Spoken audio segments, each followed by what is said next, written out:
โดยรวมว่าส่วนผู้ไทยเฮานี่เป็นคือแนวใดมีลักษณะแนวใดการท่องเที่ยวมีอย่างไรเพื่อให้ประชาชนรู้ว่ามันอยู่ในหันมันมี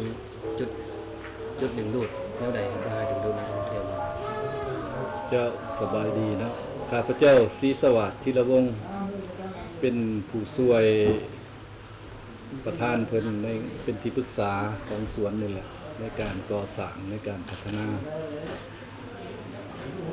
จุดเด่นของสวนผู้ไทยของพวกเฮานี่ก็เป็นบ้านวัฒนธรรม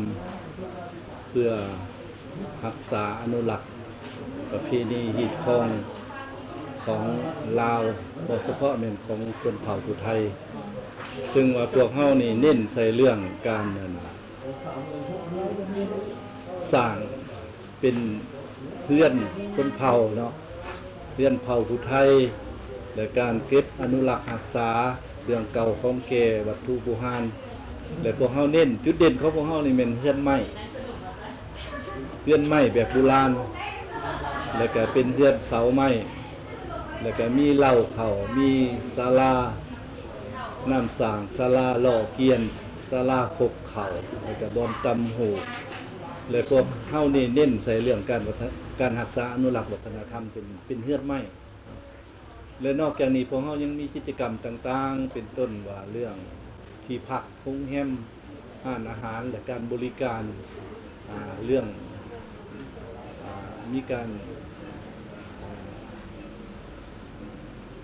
ประเพณีงานประเพณีต่างๆของเผ่าอุทัยและก็เผ่าอื่นเนาะจัดงานบุญสามารถจัดงานบุญได้สถานที่แห่งนี้นอกจากนี้ยังเป็นบ่อนศึกษาบ่อนค้นคว้าทั้งด้านกสิกรรมและก็หัตถกรรมเพื่อติดพันกับวิถีชีวิตของวัฒนธรรมชนเผ่าการเลี้ยงสัตว์การปลูกผักการรักษาอนุรักษ์เรื่องการหัตถกรรมแล้วก็ตำหูยิบแล้วก็นอกจากนี้ก็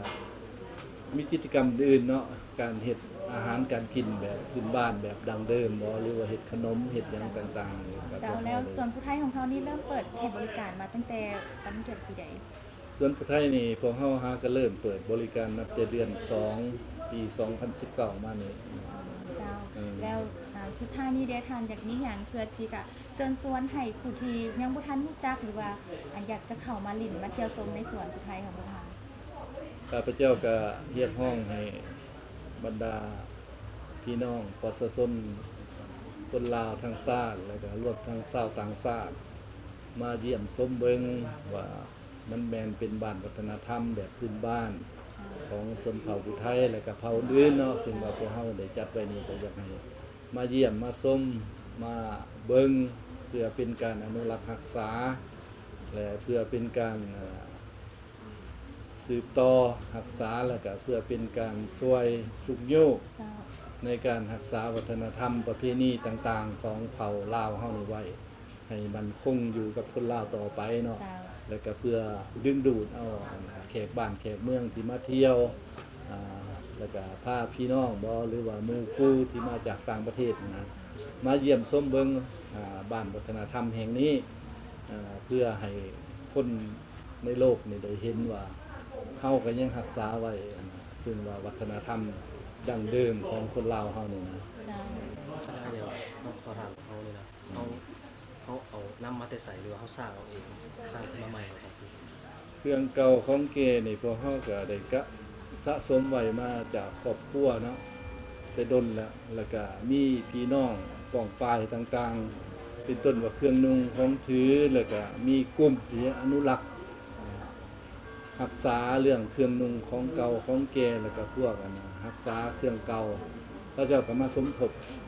เป็นบอนฝากเป็นบอนสะสมน้ำกันเป็นบอนแสดงน้ำกันรวมกันกับหลายภาคส่วนรวมทั้งพี่น้องรวมทั้งครอบครัวรวมทั้งหลายภาคส่วนจึงสะสมไว้แล้วก็นอกจากนี้พวกเฮาก็ยังได้เฮ็ดขึ้นมาใหม่นี่เพราะว่าหลายอันมันก็บ่มีแหละนะมีแต่ว่าเบิ่งรูปเก่ารูปแก่มันยังก็มาเฮ็ดขึ้นเพื่อให้มันได้เห็นคือเกียนนี่พวกเฮายังมีอยู่คือล้อนี่เฮา ต้องได้เฮ็ดมันลอกควายลอกหยังคือเป็นเฮือนเป็นหยังนี่คันเฮาเอาของเก่ามาแท้ๆมันก็ที่ผุพังไปหมดแล้วเนาะฉะนั้นพวกเฮาต้องได้เฮ็ดคืนใหม่ให้รักษารูปเดิมรักษาวิธีการเฮ็ดแบบดั้งเดิมให้ไว้คือเครื่องนุ่งคือกันเพราะว่ามันกระโดกมันก็ขาดฉะนั้นพวกเฮาต้องได้เอารูปเอาลิงเอาลายหั่นน่ะแต่ว่าตัวเก่าเฮาก็เก็บเมี่ยงเนาะใส่ตู้ใส่หยังไว้ให้พอได้เบิ่งตัวใหม่นี่ฮะก็เฮาสามารถจับบายได้แล้วก็แต่ต้องได้แล้วก็นำใส่ได้อันนี้ก็เป็นการสุกยู่ให้คนมีเวียกเฮ็ดงานทำตื่มของชุมชนในเขตนี้อันนี้ตามจุดประสงค์เนาะ ตามตื่นแน่นอนใน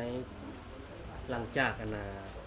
หลังจากที่เขาเปิดใช้มาแต่เดือน2ของปี2019เนาะจนถึงเดี๋ยวนี้เนาะคณะทานกับชาซิโฮอาจจะสังเกตโดยรวมได้ว่าแขกที่เข้ามาชมนี่ได้ครับความสนใจมีความสนใจมีความดึงดูดแนวใดเนาะแต่ว่าในแผนต่อหน้านี่ท่านมีแผนแนวใดในการเพิ่มการบริการบ่เพิ่มสร้างจุดดึงดูดนักท่องเที่ยวแนวใดเพื่อให้เป็นกลายเป็นแหล่งท่องเที่ยวที่น่าสนใจของคนลาวทั่ว ครับ ประเทศ อันนี้ก็ขอบใจเป็นคำถามที่ดีเนาะ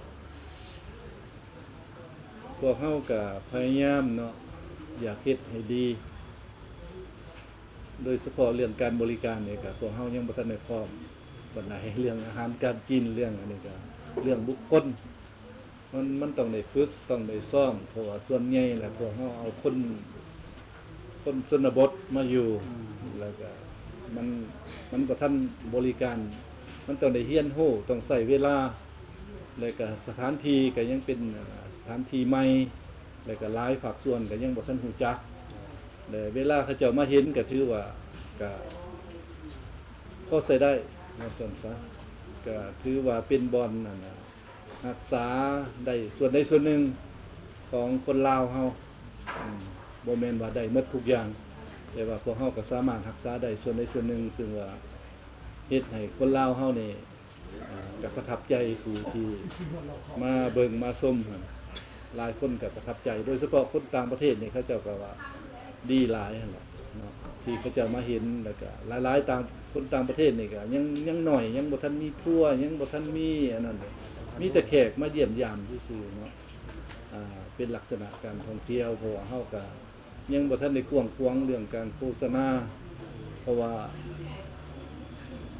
ยังหลายอย่างพวกเฮาต้องได้ปรับปรุงเนาะรวมทั้งทางเข้ามานี่แหละ ในระยะก่อสร้าง มันยังอยู่ในระยะก่อสร้างเพราะว่าความรับประกันของพวกเฮาก็ยังบ่ทันได้เพียบพร้อมปานใดมันต้องได้เบิ่งนำกันไปซะก่อนนะ แล้วเข้าใจได้ มีหยังตื่น